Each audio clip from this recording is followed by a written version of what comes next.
Hello. Hello. Hello. Good evening. So I want to talk to you. Whoa. You're right. Oh my goodness. Oh my god. No, I was. You asked me to move forward and the chair moved backwards. Ow, fuck. I asked you to move forward with the chair. No, ow. Oh my god. Are you alright? Ow. Have we got like a... Okay. No. It's fine. I can do this. Okay. I think I just broke my asshole.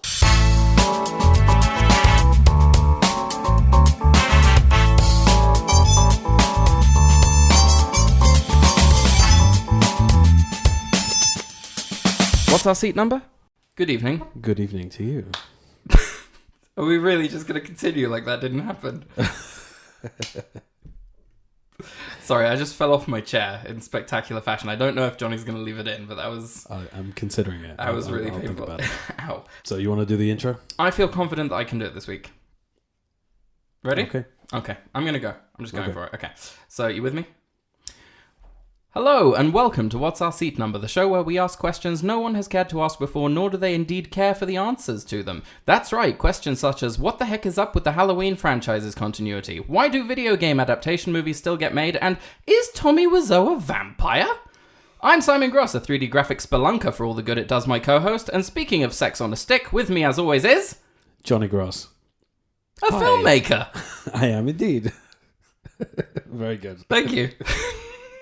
Okay, so bona fides, something that I want to talk to you about. Okay. So here's the thing, is that we talk about films, and, we talk about how we have experience. You're a filmmaker, and I'm a 3D artist. Are you? Well, it depends who you ask in this room. I think it's very important that we talk a little bit about, where we came from, and, what our sort of bona fides are. So what I thought that we'd do is not starting with the Dream Factory, because we did sort of mention that in the last podcast, the Hocus Pocus one. If you haven't heard it, please go listen. But we talked a little bit about is a student film. So no, I know that, but I thought that maybe we'd go a little bit further back than that, and we'd talk a little bit about films that you and I made in England. Oh, good lord. Mm-hmm. Do you remember any of them? Do you remember what we like? Can you name them? Did I call? What did I call it? Fright. Did I call it Fright? You called it Fright. That was the one I wanted to talk about because it's Halloween month. Oh, is it? Yeah. Is it October? It's October. Really? Mm-hmm.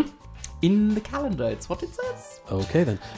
So it was called Fright, and basically the camera was the killer. Yeah. It was from the point of view of the killer.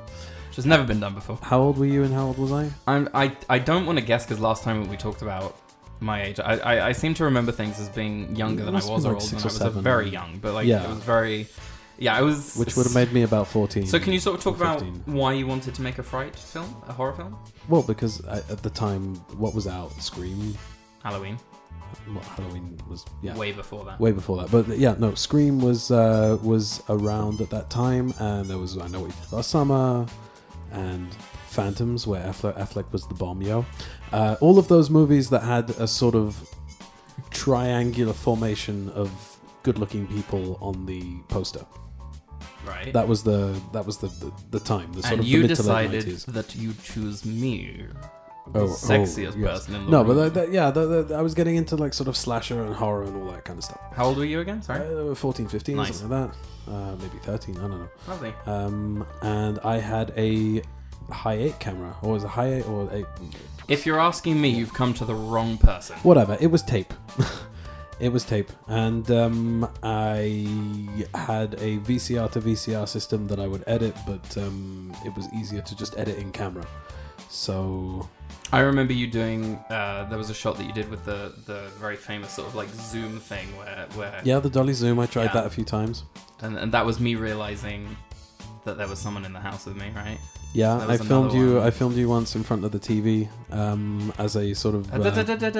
Don't spill the beans. We haven't gotten there yet. I mean, we might use that for another episode. I don't know. You want to give it all away? I think this is probably the first and last time we're going to ever talk about this. Okay, fine. So we did Fright. We did Fright. Fright was where I was following you around the house, and then I sort of crash zoomed into you, and that was the end of it. Right. What else do you remember? Because I remember a lot of these. Go on. What else do you remember?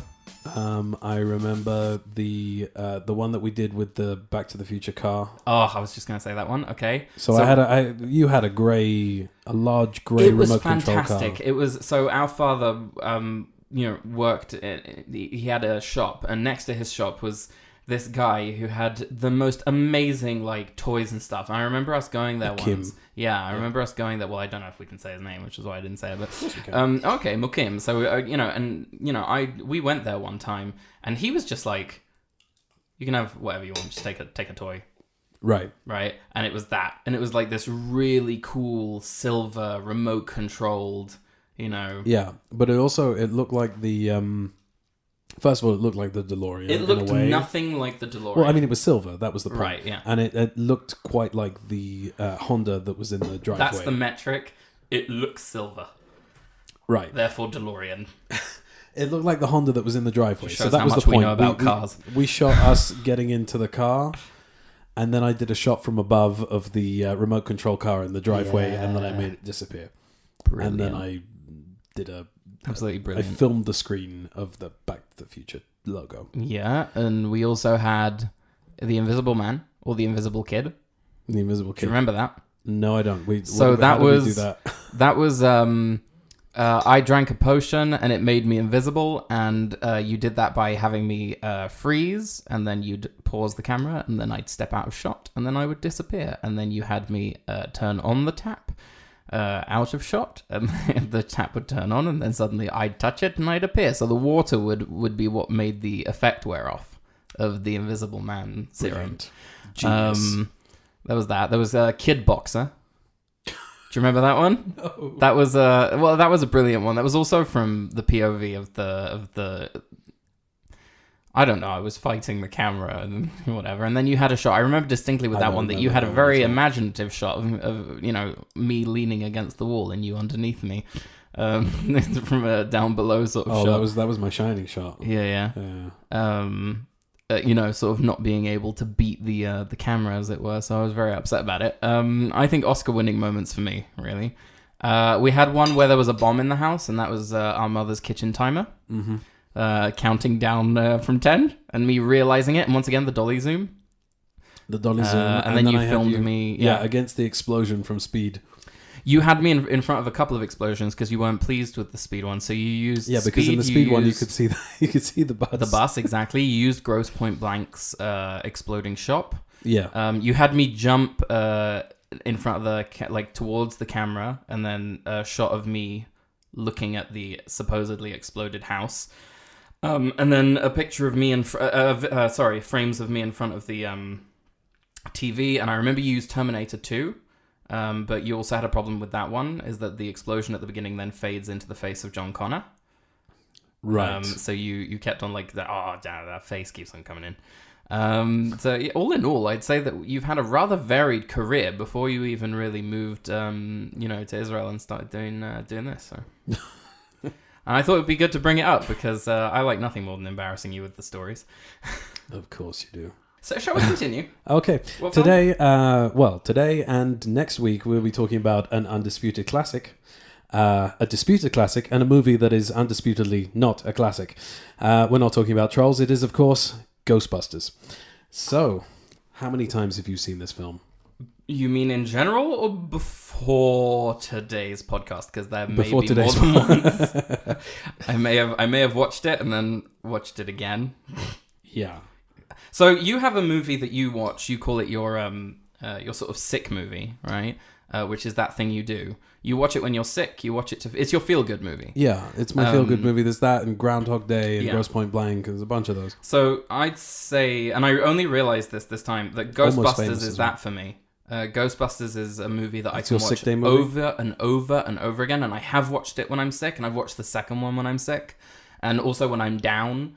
And I can't really explain why. It's just I find so much comfort in these characters and in this story and in the way that it's told and just the feeling of it. It's very 80s and it's very fun for me. I'm guessing Answer the Call didn't make you feel that way. Not as such, no, not in so many words. But what I was gonna ask you if we could do a little bit of context on Ghostbusters for you, because I think for me Ghostbusters is definitely an over the banister experience. And I think that we can also explain what Over the Banister means. Right. So I remember my earliest memories of Ghostbusters as being in school. In school? Yeah. Okay. And some of the kids had lunchboxes with Ghostbusters 2. This is around 1989. And I had a Ghostbusters 2 lunchbox as well at some point with holographic stickers that I stuck on it that I think I got from the local newsagent. And I remember watching... there was also a Ladybird book randomly in the school library. Of Ghostbusters? Of Ghostbusters 2. Interesting. That I used to read obsessively. I used to hide it behind the other books so the other kids wouldn't find it. You used to read it religiously? So yeah, there was that. And I remember the real Ghostbusters, obviously. And I remember watching Ghostbusters 2 Over the Banister. Right. So we had our staircase had a big white banister that you could hide behind. And the living room was right opposite it. And if the living room door was open, you could see what the parents were watching on TV. And I used to watch lots of things over the banister. So did I, by the way. Yeah. Did I teach you that? I think... Or did you just figure it out? I don't know. I don't think it takes rocket scientists to sort of come because up with they that never sort figured of it patent. out. They never figured it out. And Patent? we had... It was sort of like a thriller, you know, because we had creaks in certain steps. Absolutely. I remember you were watching Scream 2. Ooh. And I remember very carefully like creeping down the stairs trying not to make You came any to me the noise. next day and you said, "Sydney, I want you to tell me what the fuck is going on here." And how old were you? I'm really fucking surprised that you remember that, because I was just going to bring that up and say, do you remember that I did that? I'm really impressed. Yeah, I think Liev That must have Schreiber freaked you was out. your first F word. Yeah, it was. It must have freaked you out a little bit that, like, oh, God, you little bastard. You were watching, weren't you? I said that? Probably. But I remember that very, very vividly, that was, yeah. Okay, but we're not talking about Scream 2, we're talking about Ghostbusters. So Ghostbusters 2 I saw over the banister, and really enjoyed it, and probably got scared shitless by certain scenes. And then the original Ghostbusters I saw a little bit later on. I was still a kid, but certain things freaked me out. I was more scared of Ghostbusters than Ghostbusters 2. There are moments. There are moments. But I remember obviously loving it because, you know, there was the song and there was the cartoon and the comic books. I had some comic books as well. Comic books. Yeah. Comic books. Barry Allen is the Flash. So Ghostbusters was very, very near and dear to me when I was a kid, yeah. I think that my memories of it are very sort of fragmented until like actually watching it. So they're very sort of like, I remember bits. I remember Venkman coming up against Slimer and Slimer sliming him. I remember that. And that whole thing where he's running down the corridors looking for him. Sorry, that sounded like Fozzie Bear, actually, now that I think about it. But Venkman does make that noise. That's kind of what he sounds like. Yeah. Trying to think what else. I remember Aim for the Flat Top and her jumping over the beams. I remember that. I also remember the Stay Puft Marshmallow Man. So there's like a lot of things that are just fragmented images. Like you're going to get that a lot. Like we also had that last time with Hocus Pocus that I was telling you, very like fragmented stuff. But you know, it's like from very early on in childhood. A child. Don't worry, we'll get there. Would you like to play with me the tagline game? I would. I just wanted to tell you that I actually didn't come prepared this time with some of my own, and I don't feel confident enough to ad-lib it. So I think we're just gonna go with the way that you imagined it instead of me trying to ruin it. Okay, all right. So here are your 3 taglines. Are you ready? I am ready. Okay. I'm waiting. Yeah.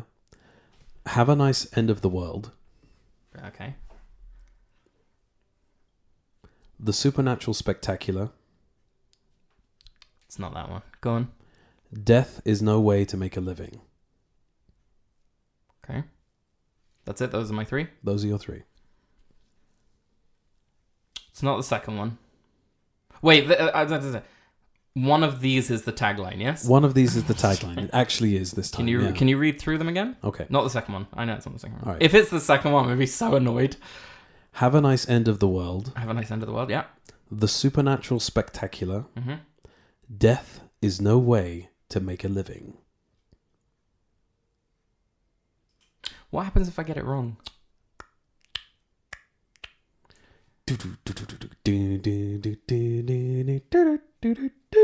Boom. We're not actually timing this. The Death Spectacular or... No, the death... Sorry. No, death is no way to make a living. The supernatural spectacular Right. and have a nice end of the world. Death is no way to make a living? No? That is incorrect. Okay. The correct spelling of flan is P-P-P-P-T. We had a speak and spell. We had a speak and spell. And Jonathan is now attempting to imitate it. Quite well, actually. Well, I don't know why I because said attempting. it used to say spell fleur. That Like, is what? incorrect. Spell what? Fleur. Okay, so which one was it? It was, in fact, the supernatural spectacular. So the one that I said it's not. The one that you said is not. The other two are Have a Nice End of Why the World. would they do that one? Have a Nice End of the World. That was Evolution. I Also- figured it wasn't that. Also directed by Ivan Reitman, I think, no? Evolution? I think so. I don't know. I should have checked that before. And Death is No Way to Make a Living is The Frighteners.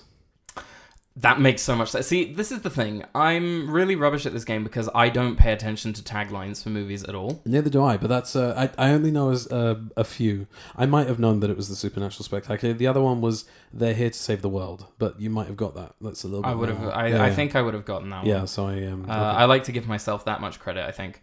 But yeah, no, that was great. Thank you. okay. So shall we get into the nitty of the gritty? Let's do it.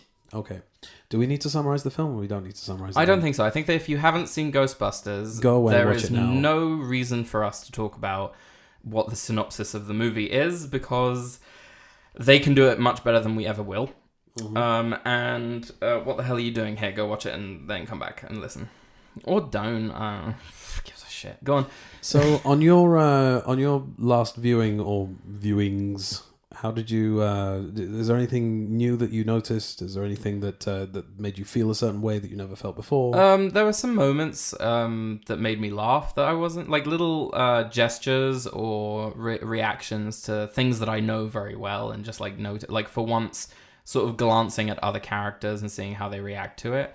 Mostly between the Ghostbusters themselves, like I was really struck this time by the relationship between the three of them.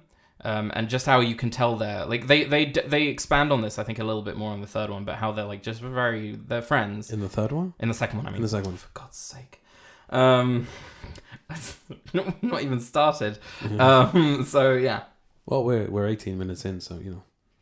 Yes, and we haven't even started. Indeed. So so in the second one they expand on this. The relationship between them is just like it's a lot of fun. There's little things like, you know, I'm going to take back a lot of things that I said about you, Egon. You've earned it, right? And then that little smile that Ray does. So apparently there was there was supposed to be a thing that Egon snacks all the time. Oh, That yeah? kind of got lost. But it would have made much more sense why he's handing him a nut crunch bar. No, but also it's just like it's little things like that I don't necessarily need an explanation. There's No, of course obviously an not. in-joke between friends here that I think it gives it a little bit more depth because Yeah. there's sort of a life outside of what you've just seen, Yeah. or what you're about to see, or whatever it is. Yeah, and I don't need that particular one explained to me, but I think that the smile that spreads across Ray's face in that moment is just very Very like that's knowing, what I yeah. noticed this time. And I've noticed it before, but it just stood out to me. What about you? I noticed a lot. I mean, I've always thought about the sort of outsider quality of Winston, and I always it's always sort of bothered me. And this time round, I was looking for it. Right. I think that possibly there's less of it than I remember, because I remember I told you before we watched them that Ghostbusters 2, he seemed very. It was almost as if they were antagonistic towards him, and maybe I'm remembering that wrong, because in Ghostbusters 2 he's actually a little bit more involved. But they still find ways to sort of exclude him, because originally the part of Winston was going to be played by Eddie Murphy. Right. And he was going to have a much larger role. And there's that clique of Saturday Night Live cast members. And so obviously the three of them came up together, Harold Ramis, Dan Aykroyd, and Bill Murray. And originally John Belushi was going to play the Bill Murray role, but he died while Dan Aykroyd was writing it. So in any case, the core three are a clique, and Winston sort of comes in later on, sort of halfway through the movie, and isn't a scientist, doesn't have a backstory to speak of, and is sort of pushed to the back. There's also a shot right at the end when they're looking up at the building. Mm-hmm. It's kind of a hero shot, and you've got the wind fans blowing on them and whatnot, and he's sort of behind one of them, out of focus. Right. It's framing the three of them. So it's an interesting kind of thing that it's almost like they wanted to have a black character in there for diversity, but they sort of pushed him to the background. Yeah, I didn't. Here's the thing. It could be because I watched the movie with blinders on. I don't know, but like I just didn't. I was watching this movie with the intention of having lots and lots of things to say about it, just like pulling it to pieces and whatever. But it's very hard for me to watch it and not just get swept up by it and enjoy it. There's nothing really to pull to pieces. It's kind of a perfect movie. It's not. Look, I don't. Well, yeah. I mean, for me it is. No, for me as well, because you're talking about nostalgia. You're talking about it makes you feel a different way. Right, because... but like even look, I mean, before we watched Hocus Pocus, right? I was also like, this is an amazing movie, but we were watching it, and then there were things to really take apart, and I think that there's so much, there's such amazing pacing in the movie. I never feel the time go by. I get bummed out when I realize we're in the final stretch, right? And the same about the second one too. I don't feel the time going by. I'm loving every moment that I'm spending with the characters. The designs of the ghosts, which we'll get into in a bit, is like, it's always exciting for me, and it's really funny because I said to you, I'll watch it again now, right after I finished it. And I didn't end up watching the whole movie because, a person's got to work. But I had it on in the background while I was working. I was watching bits of it, and just like, I just really love it. And I the thing with Winston is that if you ask me how many Ghostbusters there are, I say 4. Right? Like, it's not like I go, the movie did its job of pushing him to the sidelines. Like, I also think that he is heroic. There's even this moment where, he helps Peter up on the roof. Right. Like after they've all been pushed He also back. rescues them in 2. He rescues them into that moment with the fire extinguisher. Right. And there's multiple moments, and it's definitely there's more of a spotlight on him in the second one. Like, they put a lot more effort into showing him as one of the core group, but it's but I think it's just not something that detracts from it. Right, of course not. I'm not saying it detracts from it. It's just very interesting to look at it through the lens of today. Soda. There you go. Continue. If you're an avid listener, you've been waiting for that for the last 23 minutes.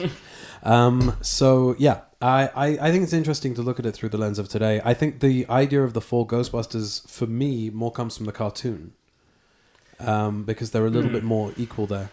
So aside from Winston, also another thing that we've been talking about, and we were talking about in No Time to Die, we're talking about Bond girls and their representation today, and what it all means, etc. Peter is portrayed as a bit of a cad. He's not really a very nice character. I mean, the first scene that you see him in, he's trying to get laid with a student. Yeah. By lying. Yeah. And he's not a particularly nice guy. And then later on, he's a stalker. He's stalking Dana. He's very aggressive with his advances. She's obviously not interested at the beginning, and even like their kiss at the end is very awkward. Yeah. And I just found that very interesting. But then again, while I was watching it, I was also thinking about the fact that he's not portrayed as a nice character from the get-go. Yeah. He's kind of like Basil Fawlty in that way. He's like a character that you don't necessarily like, but you laugh at him. You think he's funny, but he's an asshole. You wouldn't want to hang out with him. I'm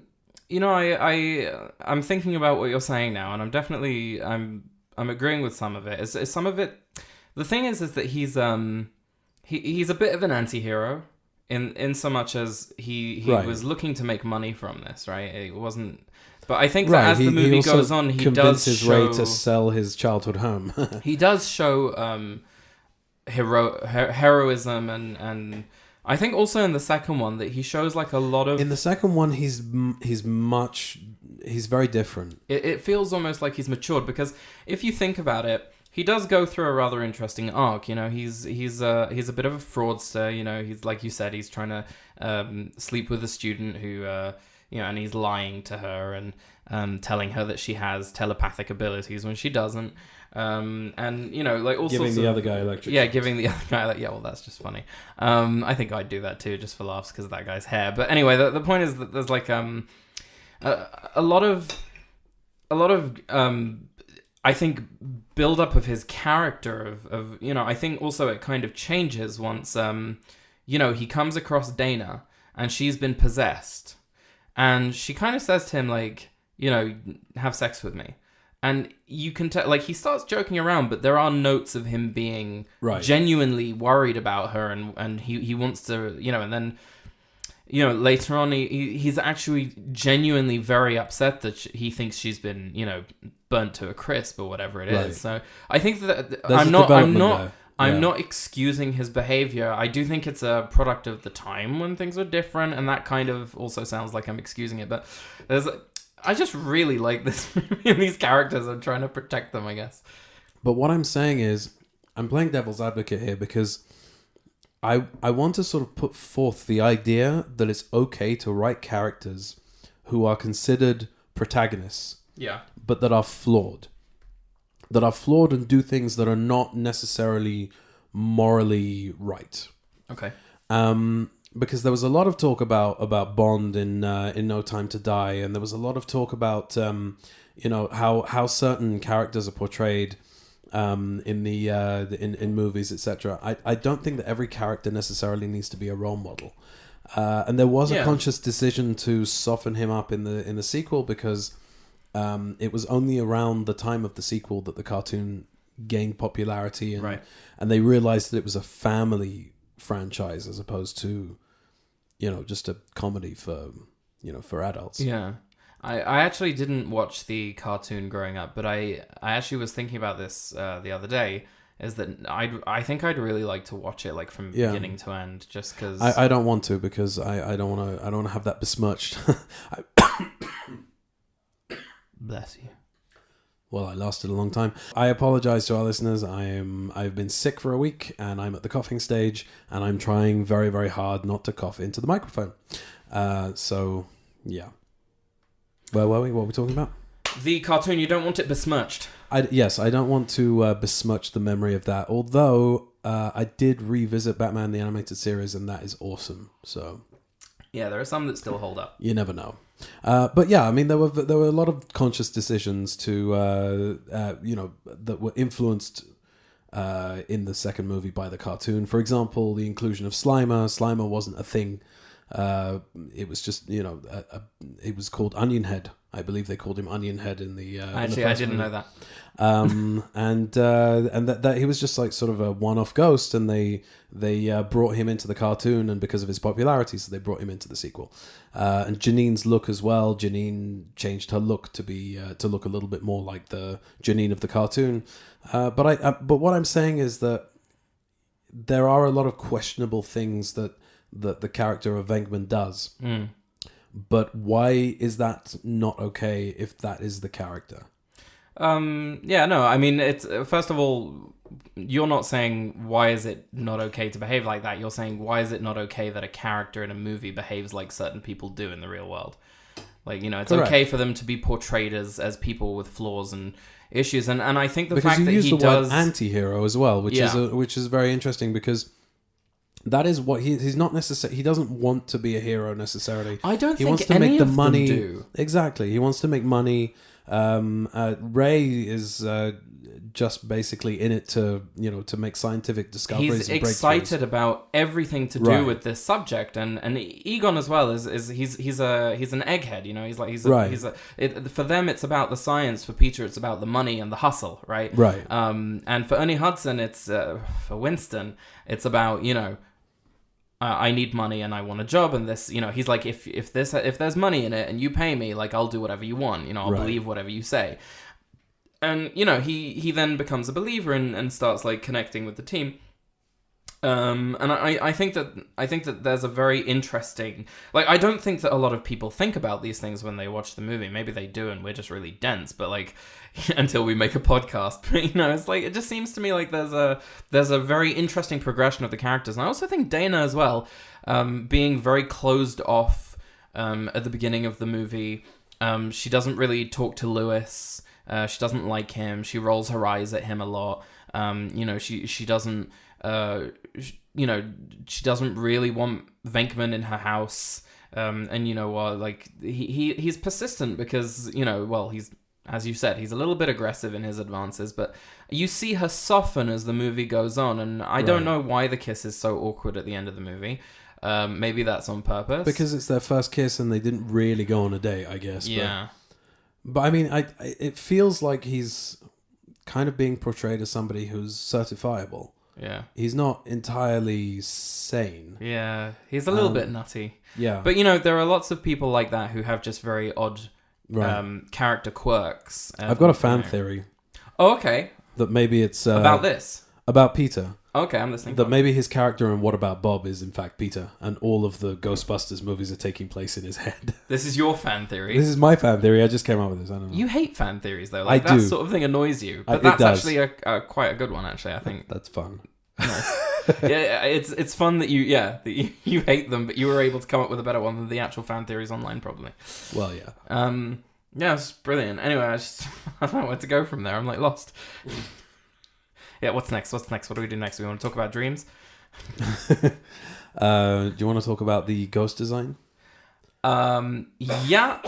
So first of all, I have a lot of information about just the VFX, but we can start with the design. So, soda. Nice. So I want to talk about the ghost design because the movie has a very specific identity and a very specific tone, and it's not something that is easily shoved into a box. It's a comedy, it's a horror, but it's a horror comedy, but it's also not a laugh out loud comedy. It's not one of those things that, it's a joke a minute. Like, you can see the that's the big difference for me between Ghostbusters 1 and 2 and Answer the Call, is that Answer the Call is a sort of Judd Apatow style joke fest. Yeah. And there's a lot of very broad comedy that goes on in that movie, including fart jokes. And the comedy in Ghostbusters is very subtle and very situational. Yeah. And, and there's some fantastic moments and lines there. Like, even down to the little things, like the, Venkman jumping over his gate. Yeah. When, when Sigourney Weaver when Dana first walks into the firehouse. The way that you see him pop up like that. Yeah. And he almost Janine's. Doesn't clear it as well. Yeah. Like, you see his, like, toe kind of graze the gate. Or Egon's face when he's going down the pole, like that look of unbridled fear. Like there's tiny little things like that, but then there's those moments of, are you, Alice, menstruating right now? What has that got to do with it? Back off, man. I'm a scientist. But it's like, it's not like, ha ha ha. It's like, it's very subtle comedy. I have a lot to say about Ghostbusters Answer the Call. But we'll talk about that in the second episode. With regards to the design, I can't really tell you specifically what they're being influenced by. Like, I'm not the kind of artist who will say, "Oh yes, this is a Monrogel blue," and they've been very influenced by Flobliggenblings and Pomfumflumps. You know, so like I could say that, and I just did. But it's absolute horse shit, and I think that artists who do that are also full of shit, because if they expect other people to know what the hell they're talking about. Like, okay, so let's try and talk about how Pomfumflumps. Yeah, it's a thing. Look it up. Diddly do. Okay. But you can't say my diddly do. I'm sorry that you're not feeling well. I'm a trooper that you're doing this anyway. What I was going to say is that the way that I like to sort of break down design is sort of what does it make me think of. And I can definitely understand why the animated series was so successful, because they did follow a lot of they took a lot of the ghost design, sort of, I'm going to say skeletal structure, and sort of translate that to the animated series, and it's very cartoony, it's very stylized, and when we say stylized, I feel like it's unique. It is. I attribute that look to Ghostbusters. Not even Answer the Call really managed to successfully adapt. They that don't, style. and there's a lot of reasons why. I was breaking this apart when I was watching the movie. Okay, but not now. Put a pin in it. Put a pin in it. But put a pin in it. Yeah. And condolences. But what. What sort of stands out to me is just how, like, I've been trying to think about what, like, I was thinking about Star Wars, okay, and their animatronics, and there's nothing really that I could look at there and say this is very stylized. They've got these, animals that all look like alien animals that could be on different planets. Like, even the Ewoks are not particularly what I would call stylized. And stylized is basically it's not realism and it's not cartoony, but it's like it's basically taking that realism and pushing it towards cartoon. It's finding like an interesting middle ground there, where it's just pushed in these very interesting and appealing looking directions, right? Right. And so striking to me, that balance between cartoony and frightening, I think, yeah, is also, and because when I was a kid, I was scared of it. Yeah. No, I was going to say that, and I think that for me specifically, when I'm talking about the design of the ghosts in Ghostbusters, there's the design of things like the librarian, which is it's an actress, and then they had her. They made a mold of her, and made an animatronic, puppet that was not animatronic puppet. It was actually just a puppet that was controlled by, strings and wires and things. But they did have an animatronic rig on it that would, sort of make her arms go upwards and rip open her shirt so that, and her mouth open for that scream shot at the beginning of the movie. And obviously they added all those other effects on top of it. And get her. Get her. And I'll tell you, like, for me, it. For someone like, and I'm sorry we talking about this, and I know that she's not going to be happy about this, but, I think that someone who hasn't grown up with these movies, or who isn't really into animatronics and things like Shosh. Hi, Shosh. Hi, Shosh. I love you. But, like, please stay married to me. But save a drowning man. So I think that there is a sort of crowd of people who just it doesn't interest them anymore, right? Like they're used to the fact that nowadays we have these things that can get pretty close to realism, or that will use these new sophisticated technologies. And like I obviously, as a 3D artist, I love movies with good CG. Like, you give me a movie with really good CG with great details and things like that, I will lap it up. And like Thanos, when I saw that in the cinema, and I was like, get away from me, how did they do this? His pores and skin pores and his wrinkles is crazy. But watching something like Labyrinth, which is stylized, if you look at Hoggle, right? Yeah. Very stylized looking character, obviously humanoid, obviously based off of some kind of fantasy dwarf or gnome or whatever, and also animatronic, and it's very expressive. And I think that the ghosts and the design of the ghosts allow for them to be very expressive and very stylized, and also quite frightening. Right. And it's just exciting to me to talk about. I'm sorry, we can talk about something else, but I was just like, no, I love this. It has a certain charm that you can't realize in CG. It just doesn't work. I think you can, but I think that you have to make you have to take great lengths to push it towards because one of the things that is so special about Ghostbusters, and even though they are non-corporeal apparitions in class 5 vapor. free roaming vapor, right? A real nasty one too. Right? Is what's so great about it is that because they're animatronic, and I also felt this about Star Wars versus the Force Awakens, is that there's a certain grounding in reality because these are real life objects that have just been sort of superimposed.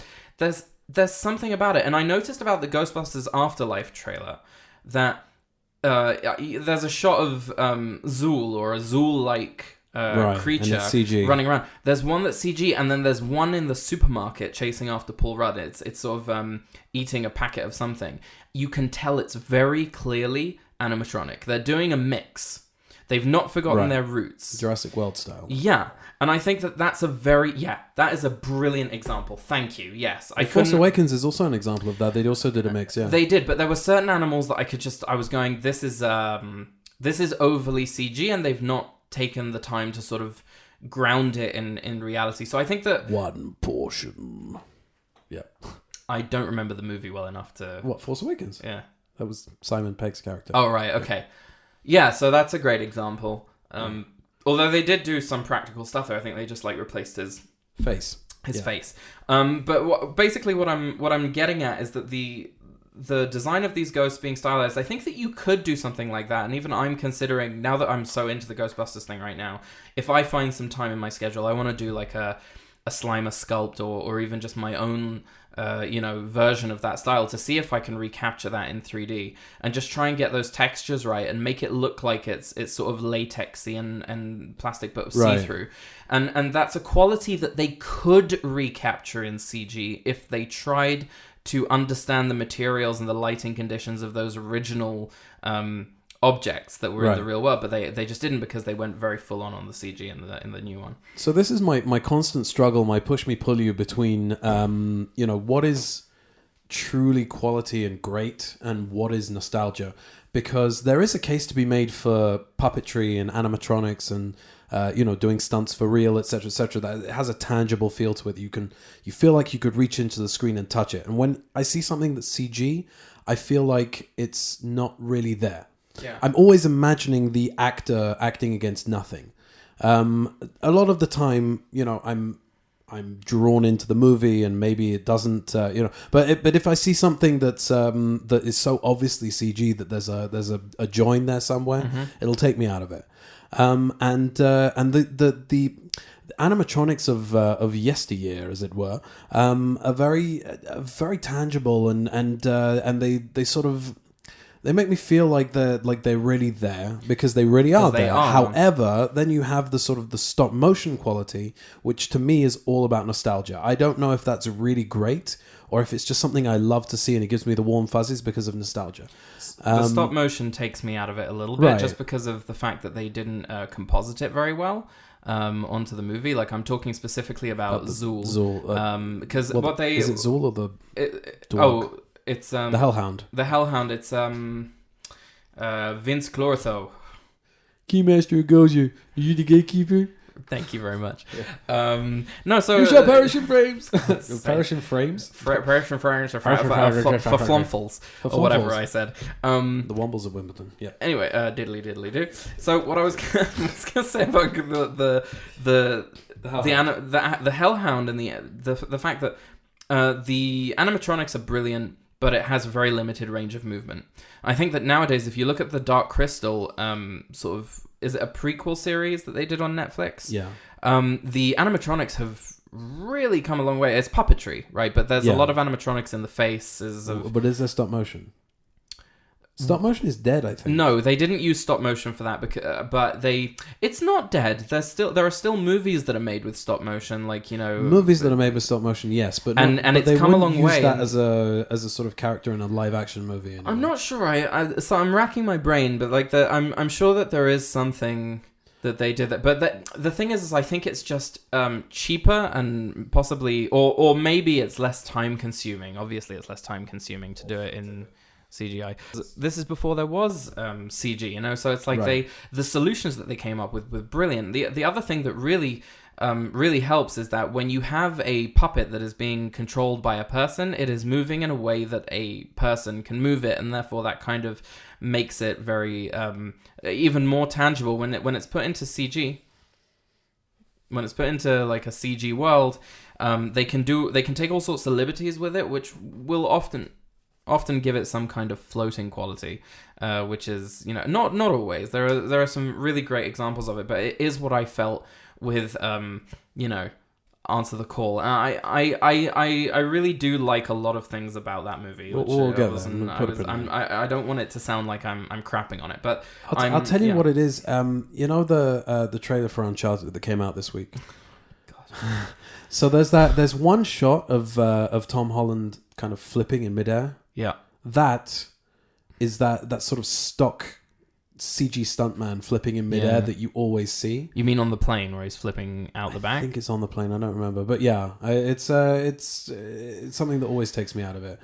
I don't know. I'm not sure that I would expect them to do a stunt like that for real nowadays. But well, no. I mean, when you watch a movie with Tom Cruise and you know that the stunts that he's doing are real, like in Mission Impossible, like you. But that one's particularly like tricky because they're chucking things out the back of the plane at him. Yeah, I don't know. I'm sure that it's very dangerous or whatever. I'm saying that there are stunts that are done for real, that are there done for real because they want to make you feel like the imminent danger is a reality. Right. So that's why I bring that up, is that kind of like sort of rubbery quality that makes it just look not believable and makes it. Oh, sorry. Oh, fuck. I just screwed it up. Yeah, it's all you just hold the hold the cup up to the microphone. There you go. I got it. That's ASMR right there. So yeah, I think that's it for me on the design. Like I think that specifically speaking about the design, I can go on and on and on, but the stylized look is something that just speaks to me, and I think the fact that it's all done with animatronics is brilliant. I actually have specific facts, but when we get to VFX Corner, we will talk a bit more about it. So we'll see you there. Can I ask you some questions, perhaps about the movie's pacing and, you know, the acting and whatnot? Like, I'd like to hear some of your thoughts on how it's made, just like from a filmmaker's perspective. Right. Because I actually noticed this time just how well paced it is. Like, it feels like they spend the right amount of time learning their equipment. They manage to get across to you really, really quickly that, you know, they're getting quite good at it and they're getting famous. I just wanted to know, like, what you think about the arcs and the, you know, just like how it's made. I have one word for you. Montage. That is just...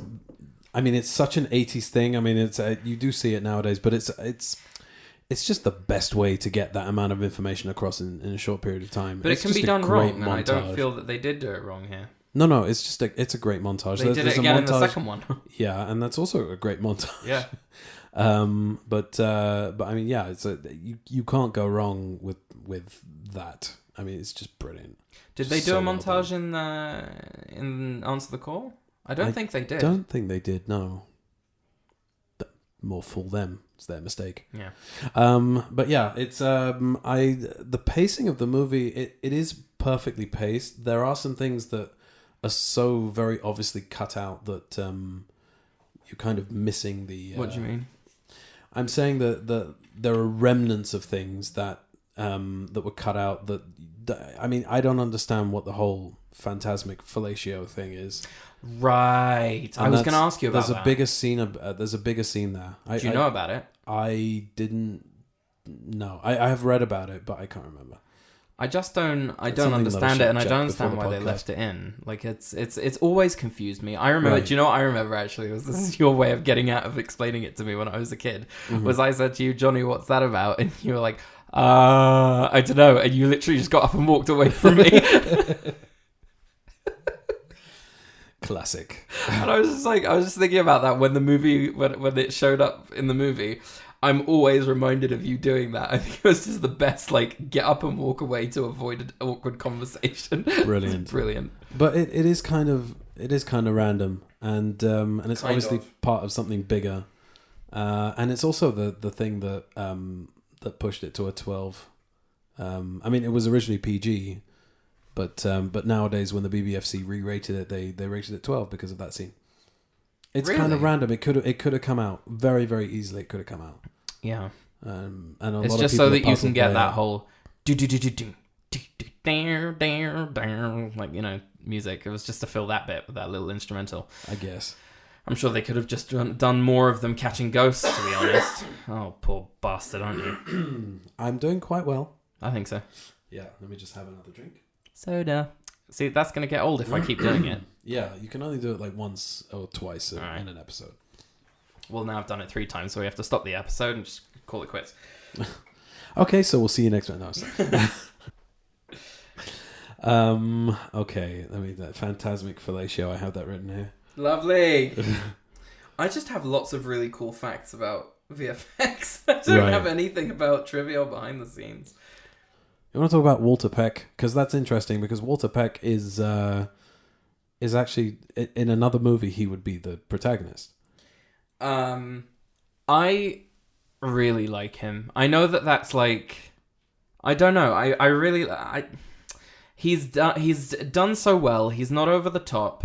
I feel that he's... That's William Atherton, by the way, who played Richard Thornburg in Die Hard. Yeah. The same character, basically. It's exactly the same character with exactly the same kind of... Just...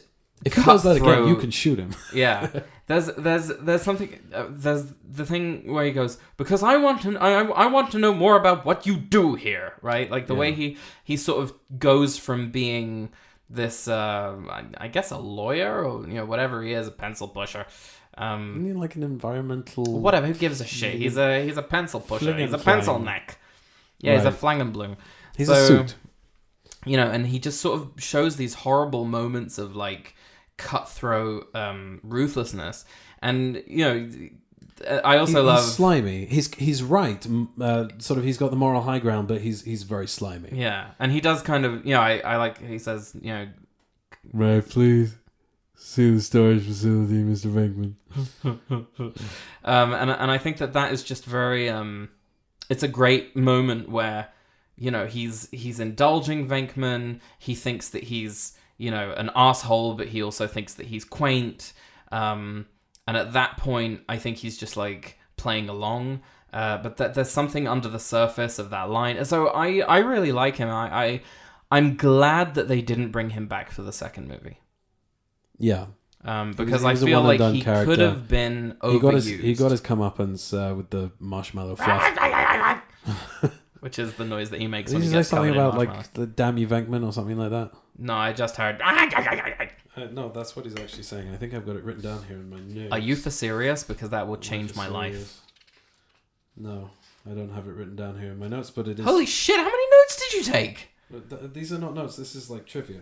Oh, okay, we've not reached Trivia Corner, though. Do you want to go to Trivia Corner? If we could take a break there, yes. Let's go and have a cigarette over there. Trivia Corner. Trivia Corner. So the shot of Lewis at the party, when he comes in, he starts talking about the salmon and all that kind of stuff. Yeah. That is all improvised. Of course it bloody is. Actually, there are a lot of things that are improvised in this movie. I also, in my research, came across a lot of talk of the actors improvising, but that there were other actors on the set who weren't so into improv. But it depends what you mean by improvising, because a lot of the time in rehearsal, there's something that's improvised and then written into the script, and then on the day... Yeah. When they actually get to shooting it, it's something that's been sort of entered into Annie the scene. Potts is apparently a stickler for the script. Right. And I think Sigourney Weaver as well. Not so into the improv. Well, Sigourney Weaver had done a lot of comedy in college, I think.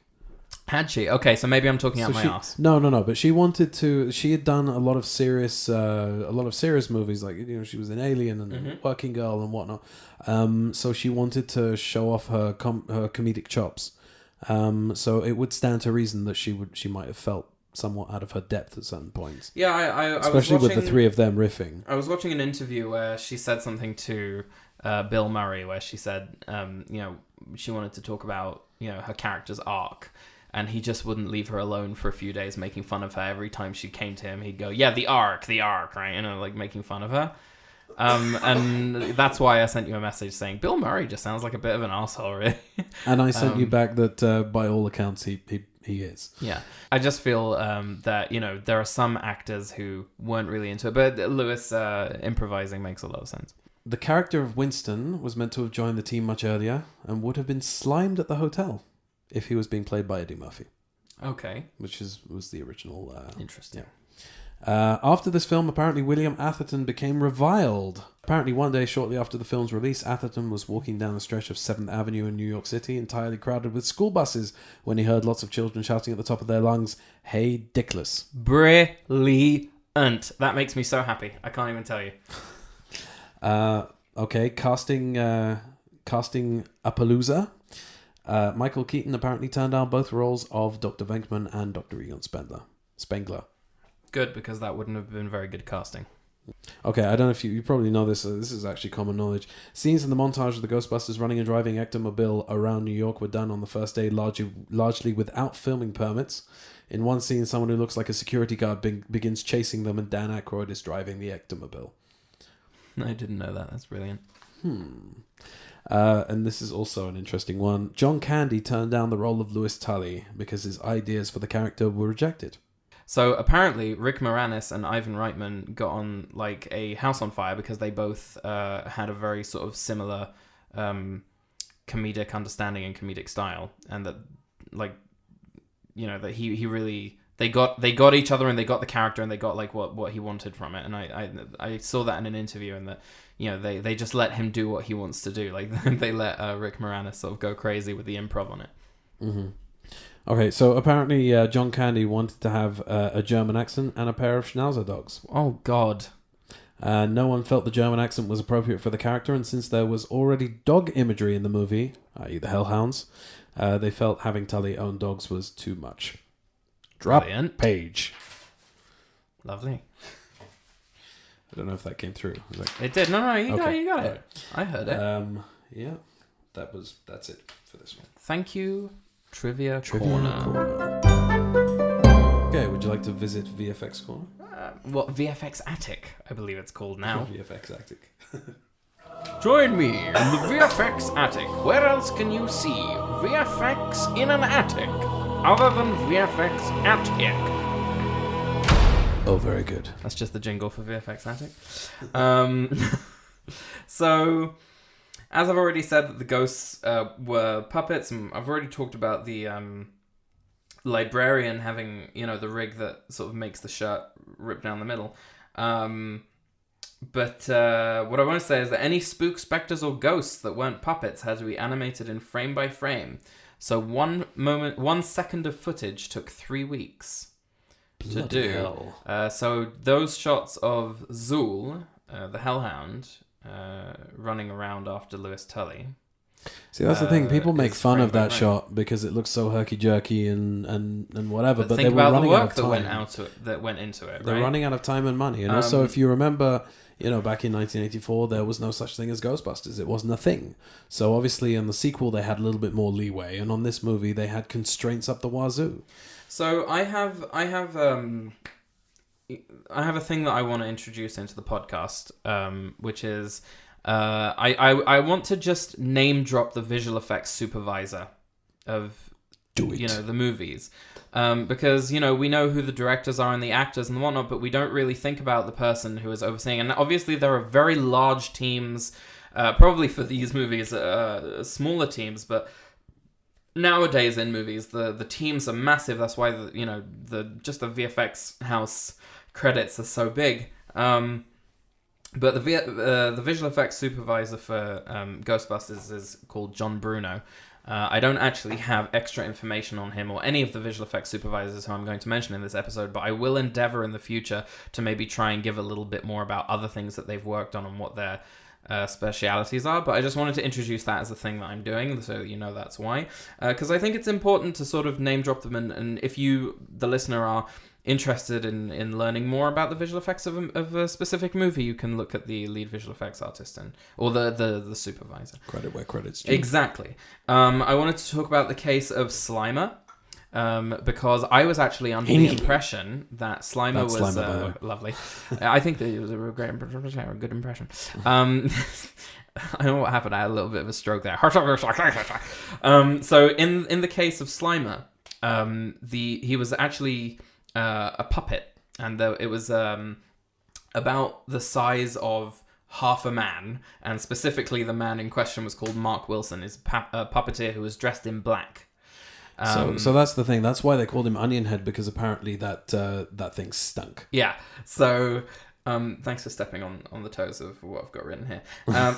Sorry, is that what was written there? Well, I mean, I've got a little bit about how stinky it was in there. Obviously, if you want to ruin what I have about Mr. Stay Puffed as well, you're welcome to. Oh, I'll just keep stum then. No. I'm joking.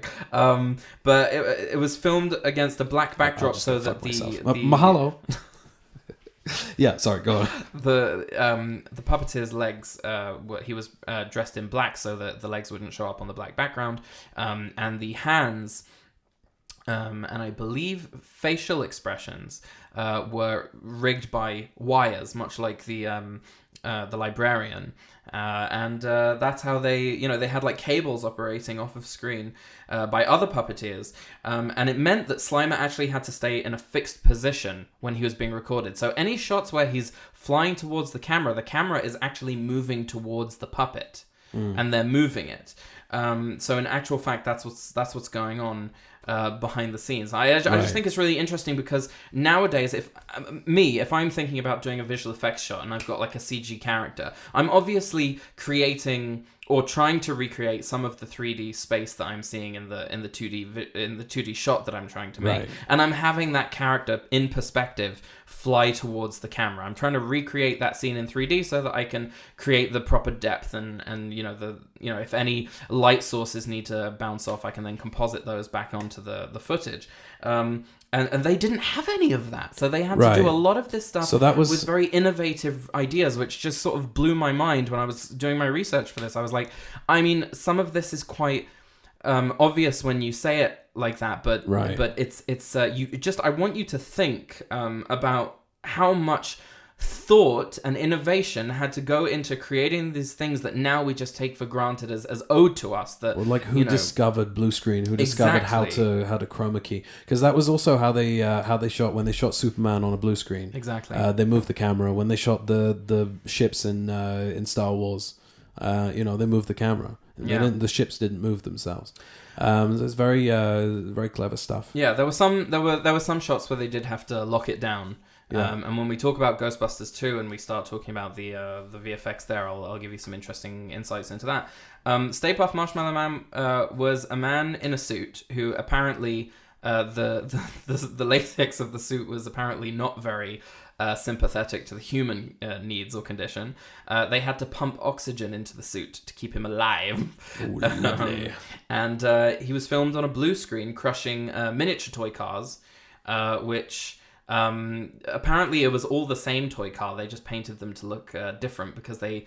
I don't actually remember what it was. I read it in an article about the VFX in the movie, but there was something to do with the fact that they weren't sure exactly how many cars they were going to need or how many variants they were going to need. So they just bought a load of the same car and just changed it up as they needed to with paint. And another interesting thing that I saw, there was a YouTube video, and I should remember what it is, but someone was talking about how there's a fire hydrant that the Stay Puft Marshmallow Man crushes. The reason I'm bringing this up is because these are things that they had to notice and put together. It's like incredible that when you scale down water, it just doesn't look the same as it would when it's coming out of a fire hydrant. So instead of water coming out of it, they've got sand coming out of it, because that apparently looks closer to what it should look like when it's scaled up. And I just thought, like, they must have seen it when they tried it and gone, that doesn't work, what else can we do? And it's innovation. It's really interesting. And just for those who are maybe wondering a little bit about the proton beams, which are the little guns are called neutrino ones. They had a little light bulb on the end of them, which was it was powered by batteries in the pack. So they had a few different proton packs, and if you ever hear like the actors complaining about how heavy they were, it's usually in the scenes where they had to have the light bulb powering it and whatnot, because those are the packs that were heavier. Right. The prop packs that when they weren't doing it, they were a little bit lighter. And the bulbs were basically there so that the animators had like a point of origin that they could sort of follow the animation. You know, they could created sort of like different explosions and stuff to create the different waves of the beam, and there's some 2D animation on top of that, you know, which is composited. It's just a lot of different things put together to create this very unique looking effect, which again is very, very stylized. If you look at the effect in Ghostbusters Afterlife, the trailer, it's quite obviously CG or you know, just like regular 2D VFX. But they've tried really hard to like recreate the exact look of it. So it's, whereas in Answer the Call, it's very different, and I didn't hate it. Again, I didn't hate it. It was just not what I'm familiar with, and that was kind of what bugged me. So anyways, it created a kind of rubberized light effect, which I thought was very unique and very cool. I'm done sort of geeking out about it, but it just really excites me, all of this stuff. So if you want to go from what is more high-tech, I guess, for the 80s with the animation and stop motion and blue screen, etc., to the lowest tech, how did they do the eggs jumping out of the carton and cooking on the counter? So I believe that what I read somewhere, I'm sure you probably know the answer to this better than I do, but I think that they actually heated up the surface that the eggs were on. And that's a practical thing. That's not a VFX shot. And I remember either reading about it or you telling me or me figuring it out. I don't know. Or maybe all three. I don't know. But I believe that the work surface is extremely hot. And it's making the egg sort of pop out. Or maybe do you think maybe they used squibs to like make them pop out? And that they sort of popped out of the eggshells, and then it sort of landed on the work surface and cooked them? Okay, I'll tell you. Go on. They injected air into the egg. It's kind of like a squib. Which caused the eggshells to split along scored pathways. The yolk would pop out onto the countertop, which was heated from beneath with 2 propane burners. So I was very close. Very close, yeah. See, but that's how I would have done it. Is I would have put in like little squibs to sort of make them explode, to make it look violent, because the explosion of the eggs is actually quite violent, and that's sort of what's making her jump. Is, you know, it's quite a violent sort of spray, right? And the fact that it cooks immediately when it lands means that the work surface has to be extremely hot. Right. I'm really glad that you asked me about that, because I watched the scene a couple of times while I was watching it this time and going like, how would I do this? But then you've also got things like the library cards flying out, and that also has to be some kind of compressed air. There's somebody on the other side of it pushing the drawer out and pumping compressed air up. And you know, you've got like the books on strings. Yeah. You know, on this kind of like pulley system. You're right. No human beings would stack books like this. I just think it's really cool how low tech these effects used to be. But they're so effective, and now you just do it in CG, and again, it won't look as grounded in the scene. Like, there are certain things, and I think I've talked about this in previous episodes, but I've talked about it before, and maybe I'll talk about it again. But rooting your objects in 3D into the world that you're putting them in. Like, I'm actually watching Lock and Key on Netflix, and there are some bum CGI shots. Like, there's a chain that wraps around a character, and the chain is quite obviously not lit properly. It's not lit for that scene. It's not composited properly. The color correction on it doesn't look right. It just doesn't look like it's sitting in the scene.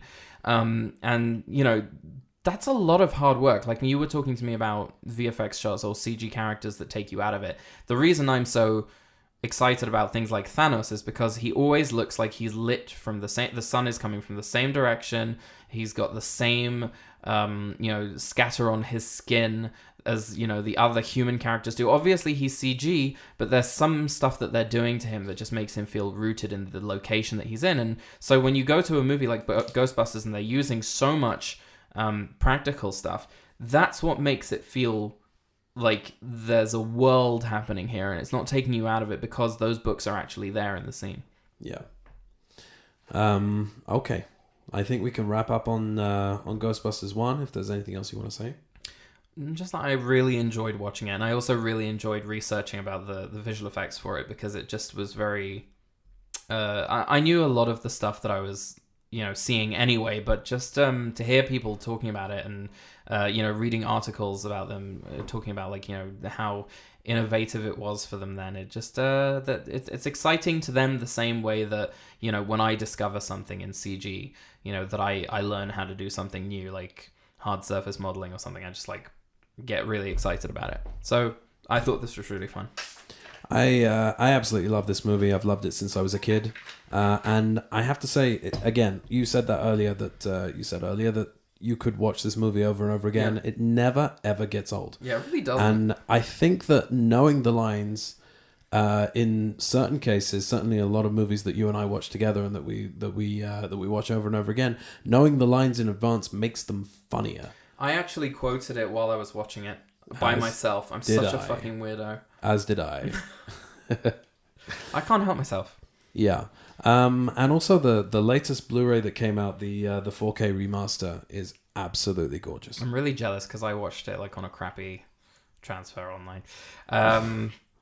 But it's always good. It doesn't. I think they have it on Netflix, don't they? No. They have Answer the Call on Netflix. Oh. Yeah. Oh dear. Yeah.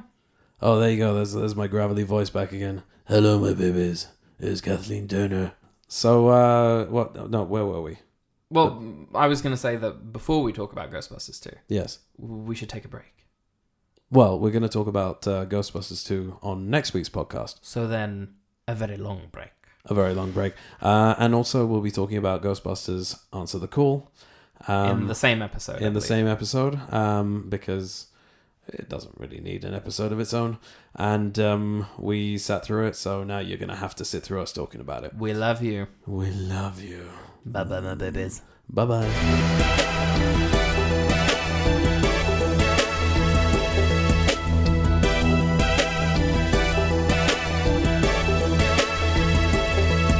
What's our seat number?